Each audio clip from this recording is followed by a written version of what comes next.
ఓం శ్రీ మాత్రే నమః ఛానల్లోకి స్వాగతం అండి। ఈ వీడియోలో మనం మేష రాశి వారి గురించి మాట్లాడుకోబోతున్నాం। ఈ రాశి వారి జీవితంలో ఏరువాక పౌర్ణమి తర్వాత నుండి మీ జీవిత రహస్యం ఏమిటో బయటపడుతుంది। అలాగే వారి జీవితంలో రాబోయేటటువంటి అద్భుతాలను తెలుసుకొని నిజంగా మీరు చాలా ఆశ్చర్యపోతారు। మరి ఆ విషయాలు ఏమిటి, అలాగే ఈ రాశి వారు పొందబోతున్న ఆ ఆశ్చర్యకరమైనటువంటి సంఘటనలు ఏమిటి అనే అంశాలను తెలుసుకోబోయే ముందు మన ఛానల్ ను ఇంకా కనుక మీరు సబ్స్క్రైబ్ చేసుకోకపోతే సబ్స్క్రైబ్ చేసుకొని పక్కనే ఉన్న బెల్ ఐకాన్ నొక్కి ఆల్ సెలెక్ట్ చేసుకుంటే మేము ఇలాంటి వీడియోస్ అప్లోడ్ చేయగానే మీకు ముందుగా నోటిఫికేషన్ వస్తుంది। అలాగే వీడియో నచ్చితే లైక్ చేయడం మర్చిపోకండి। ఇక ఈ రాశి వారి గ్రహస్థితిని అనుసరించి ఏరువాక పౌర్ణమి తర్వాత వీరికి ఏ దేవుని యొక్క ఆరాధన వలన అశుభ ఫలితాలను శుభ ఫలితాలుగా మార్చుకోవచ్చు అనే అంశాలతో పాటుగా ఈ రాశి వారు వృద్ధి పొందటానికి పాటించవలసినటువంటి ముఖ్యమైన పరిహారాల గురించి కూడా ఈ వీడియోలో మనం వివరంగా తెలుసుకుందాం। కాబట్టి ఈ వీడియోని ఎక్కడా కూడా స్కిప్ చేయకుండా చివరి వరకు చూడండి, అప్పుడే మేము ఏం చెబుతున్నామనేది పూర్తిగా అర్థమవుతుంది।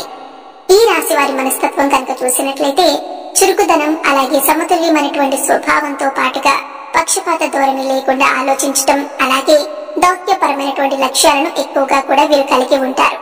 ఇక ఈ రాశి వారు ఎప్పుడు కూడా ఏదో ఒకటి ఎక్కువగా ఆలోచిస్తూ ఉంటారు, అంటే ఎటువంటి పనైనా సరే రాజీ లేకుండా పూర్తి చేసేస్తారు। అలాగే ఈ రాశిలో జన్మించిన వారు ఎదుటి వారిలో ఉన్న మంచి చెడులను గుర్తించి వాటిని విశ్లేషించటం, వాటిని జడ్జ్ చేయటం, అలాగే ప్రభుత్వాలను గురువులను ప్రశ్నించేటటువంటి గొప్ప తెలివితేటలు, మంచి ఆలోచన విధానంతో కూడినటువంటి మంచి భావాలను కలిగి ఉంటారు। ఇక ఈ రాశిలో జన్మించిన వారికి త్వరగా కోపం కూడా ఎక్కువగా రాదు, ఒకవేళ కోపం వచ్చినా కూడా అది ఎక్కువసేపు ఉండదు। అయితే ఈ రాశి వారు కోపానికి కారణమైన వారిని మాత్రం గుర్తు పెట్టుకొని వారి స్వభావాన్ని మాత్రం ఏ మాత్రం మర్చిపోకుండా జ్ఞాపకంతో ఉంటారు। ఇక ఈ రాశిలో జన్మించిన వారు తమ అంతర్గతమైనటువంటి ఆలోచనలను ఎవరితోనూ కూడా పంచుకోరు। అలాగే ఈ రాశి వారు ఇతరుల ఎత్తులకు కూడా లొంగరు, వీరి ఎత్తుకి పై ఎత్తు వేసే స్థాయిలో ఉంటారు। ఇక ఇతరులకు చేయవలసిన పనులు, ఇవ్వవలసిన ఏదైనా వస్తువులు కానీ డబ్బు కానీ వాటిని వేగంగా పూర్తి చేయడానికి ఎప్పుడూ ప్రయత్నిస్తూ ఉంటారు। ఈ రాశి వారి యొక్క వృత్తి, ఉద్యోగం, వ్యాపార పరంగా మనం గనక తెలుసుకున్నట్లయితే చక్కగా ఈ రాశి వారికి రాబోతున్నటువంటి రోజుల్లో వారు చేస్తున్నటువంటి ఉద్యోగంలో కానీ, లేదంటే వారి తోటి ఉద్యోగుల నుండి కానీ, లేదంటే వారి పై అధికారుల నుండి కానీ వారికి కొంతవరకు అయితే ఒత్తిడికి గురయ్యేటటువంటి అవకాశం ఉంది। ఎందుకంటే అది మీరు చేసుకున్నటువంటి కొన్ని పనుల వలన, అలాగే మీకు ఏకాగ్రత లేకపోవడం వలన మీరు కాస్త ఒత్తిడికి గురవుతూ ఉంటారు। ఈ రాశి వారు కార్యదక్షతను కూడా ఎక్కువగా కలిగి ఉంటారు। ఏదైనా కానీ ముఖ్యమైన ఒక నిర్ణయం తీసుకునే ముందు మంచి చెడును చూసుకుని 1-2 సార్లు ఆలోచించి ఆ పనిని పూర్తి చేస్తారు। అలాగే ఈ రాశి వారు ముఖ్యమైనటువంటి నిర్ణయాలు తీసుకోవడంలో నిజంగా వీరికి వీరే సాటి అని చెప్పుకోవచ్చు। ఎందుకంటే వీరికి తొందరపాటుతనం అనేది ఉండదు, కాబట్టి వీరికి ఎప్పుడూ కూడా వీరి ప్రణాళిక, అలాగే వీరి ప్రవర్తన మంచి ఫలితాలను ఇస్తుంది। ఇక ఎదుటివారు కష్టాల్లో ఉంటే ఖచ్చితంగా వారికి ఏదో ఒక విధంగా వారి వంతు సహాయం చేయాలి అని అనుకుంటారు। ఈ రాశి వారు బంధాలకు, అనుబంధాలకు ఎక్కువగా ప్రాధాన్యతనిస్తారు। అయితే ముఖ్యంగా ఈ రాశి వారు ఎప్పటి నుండో మీ జీవితానికి సంబంధించిన ఎవ్వరికి కూడా చెప్పుకోని ఒక ముఖ్యమైన రహస్యం అనేది ఇప్పుడైతే బయటపడబోతుంది। అదొక ముఖ్యమైన రహస్యం, అంటే ఈ విషయం బయటకు వచ్చే అవకాశం ఉంది అని చెప్పుకోవచ్చు। దీని కారణంగా మీరు కొంచెం మానసికంగా ఆందోళనకు కూడా గురవుతారు। ముఖ్యంగా చెప్పాలంటే తొందరలోనే ఆ రహస్యం బయటపడుతుంది। అది ఎంతో కాలంగా మీ యొక్క జీవిత భాగస్వామి దగ్గర దాచినటువంటి రహస్యం కావచ్చు, లేదంటే ఎవరైనా మీ స్నేహితుల దగ్గర దాచినటువంటి రహస్యం కావచ్చు। ఏదైనా ఒక ముఖ్యమైన విషయం అయితే ఈ సమయంలో బయటపడుతుంది। ఈ సమయంలో మీరైతే కొన్ని ఇబ్బందులను, నిందలను, ఆరోపణలను ఎదుర్కోవాల్సిన పరిస్థితి ఏర్పడుతుంది। అలాగే మనం కొంతమందిని చూస్తూ ఉంటాం కదా, వారి జీవితానికి సంబంధించి గతంలో వారు చేసిన కొన్ని పనుల వలన కానీ, లేదంటే పొరపాట్లు, తప్పులు, ఇటువంటి వాటికి సంబంధించి ఏవైనా కొన్ని పనుల వలన తప్పకుండా కొన్ని ఇబ్బందులైతే ఎదుర్కోవాల్సిన పరిస్థితులైతే ఏర్పడతాయి। ఇక ముఖ్యమైన అంశాలు కానివ్వండి, వారు దాచిపెట్టుకున్నటువంటి అంశానికి సంబంధించిన విషయాలు కావచ్చు, ఇలా ఏదైనా కానీ ఒక సందర్భంలో ఇటువంటివి బయటకు వచ్చే అవకాశం ఉందన్నమాట। ఈ సమయంలో మీరు కొంచెం ఆందోళనకు గురి కాకుండా, ఎక్కువగా మీకు మీరు ఒత్తిడికి లోనవ్వకుండా కాస్త మీ మనసును ప్రశాంతంగా ఉంచుకుంటే మంచిదే। ఇక మీ జీవితంలో ఇప్పటి వరకు కొంత చేదు అనుభవాలు, అలాగే గుణపాఠాలు మీకు చాలా వరకు మిగిలాయి। అయితే ఈ రాశి వారికి ఈ సమయంలో వాటి వలన మీరు కొంచెం మానసికంగా కృంగిపోయే అవకాశం అయితే కనిపిస్తుంది। కాబట్టి మీరు ఈ సమయంలో కొంచెం జాగ్రత్తగా ఉండాల్సిన అవసరం ఉంది। అయితే మీరు మాత్రం ఇటువంటి పరిస్థితి నుండి బయటపడటానికి శివనామ స్మరణను మనసులో నిత్యం కూడా పఠిస్తూ ఉండండి। శివారాధన చేసుకోవటం వలన కూడా ఇలాంటి సమస్యల నుండి బయటపడటానికి పరమేశ్వరుడు మీకు మంచి మార్గాన్ని చూపిస్తాడు. ఖచ్చితంగా స్వామి వారు ఇటువంటి పరిస్థితి నుంచి మిమ్మల్ని బయటపడేయాలి అని మనసారా కోరుకోండి. ఇక ఈ రాశి జాతకులు ముఖ్యంగా శివాలయానికి వెళ్లి శివలింగానికి అభిషేకం చేసుకోవటం చాలా మంచిది.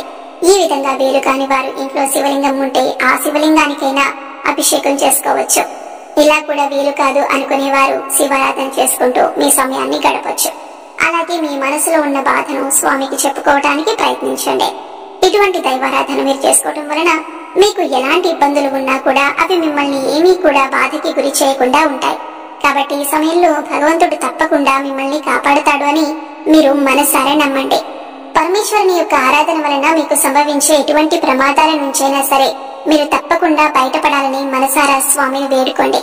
ఏరువాక పౌర్ణమి తర్వాత నుండి మీ జీవితానికి అలాగే మీ యొక్క భవిష్యత్తుకు సంబంధించి కీలకమైన నిర్ణయాలు తీసుకునే అవకాశం కూడా ఉంటుంది. మీరు తీసుకున్న నిర్ణయాన్ని మీ కుటుంబ సభ్యులు కూడా తప్పకుండా మీకు అనుకూలంగా ఉండే విధంగా ఆమోదిస్తారు. దీనివల్ల మీకు కాస్త మానసిక ప్రశాంతత లభిస్తుంది. అలాగే మీ జీవితానికి సంబంధించిన ముఖ్యమైన అంశంగా మారబోతుంది. రాబోయే రోజులు మీకు చాలా కీలకంగా ఉండబోతున్నాయి.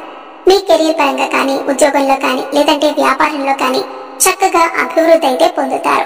ఈ రాశిలో పుట్టిన వారు తమ జీవితంలో ఉండే ప్రతికూల పరిస్థితులను అనుకూలమైన పరిస్థితులుగా మార్చుకోవాలంటే ప్రతిరోజు కూడా పరమేశ్వరుని యొక్క ఆరాధనతో పాటు లలిత సహస్రనామాలు అలాగే విష్ణు సహస్రనామాలు కూడా చదవటం చాలా ఉత్తమం.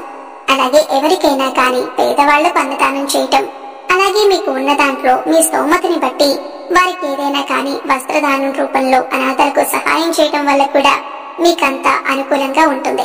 కాబట్టి ఈ రాశి వారు ఇప్పుడు చెప్పిన విధంగా తప్పకుండా కొన్ని పరిహారాలను పాటించండి. అంటే పరమేశ్వరుని యొక్క ఆరాధనను అలాగే పరమేశ్వరుని యొక్క నామస్మరణను చేసుకుంటూ మీరు ధైర్యంగా ఉండగలిగితే ఎటువంటి ప్రమాదాలైనా కష్టాలైనా మీ దరి చేరవు. ఒకవేళ దరి చేరినా కూడా అవి మిమ్మల్ని బాధ పెట్టేలాగా ఉండవు. అలాగే మీరు చేసే పుణ్యకర్మల ఫలితంగా ఖచ్చితంగా మీరైతే మంచి లాభాన్ని పొందే తీరుతారు. అలాగే ఆర్థికంగా కూడా ఈ సమయంలో మీకు చాలా అనుకూలంగా ఉండబోతుంది. అలాగే ఈ రాశి వారు ఆరోగ్యం పట్ల కూడా కాస్త శ్రద్ధ వహించాలి. ఈ సమయంలో కాస్త వాహనాలు నడిపేటప్పుడు కూడా జాగ్రత్తలు పాటించాలి. కోపం, మానసిక ఒత్తిడిని నియంత్రించుకోవాలి. అలాగే పశుపక్షాదులకు, మూగ జీవాలకు తాగటానికి నీరు, తినటానికి ఆహారాన్ని ఏర్పాటు చేసినట్లయితే గత జన్మలో మీరు తెలిసి తెలియక చేసిన పాప కర్మల యొక్క దుష్ఫలితాలు తొలగిపోతాయి. సో చూశారు కదండి, మేషరాశి వారికి సంబంధించిన విషయాల గురించి తెలుసుకున్నారు కదా. వీడియో నచ్చితే లైక్ చేయండి. మీ ఫ్రెండ్స్ అండ్ ఫ్యామిలీ మెంబర్స్ లో మేషరాశి వారు ఉంటే వారితో ఈ వీడియోని షేర్ చేసుకోండి. అలాగే ఇప్పటిదాకా మన ఛానల్ ని సబ్స్క్రైబ్ చేసుకోకపోతే సబ్స్క్రైబ్ చేసుకుని పక్కనే ఉన్న బెల్ ఐకాన్ నొక్కి ఆల్ సెలెక్ట్ చేసుకుంటే మేము ఇలాంటి వీడియోస్ అప్లోడ్ చేయగానే ముందుగా మీకు నోటిఫికేషన్ వస్తుంది. మరి చక్కటి వీడియోతో మళ్ళీ కలుద్దామండి. ఓం శ్రీ మాత్రే నమః.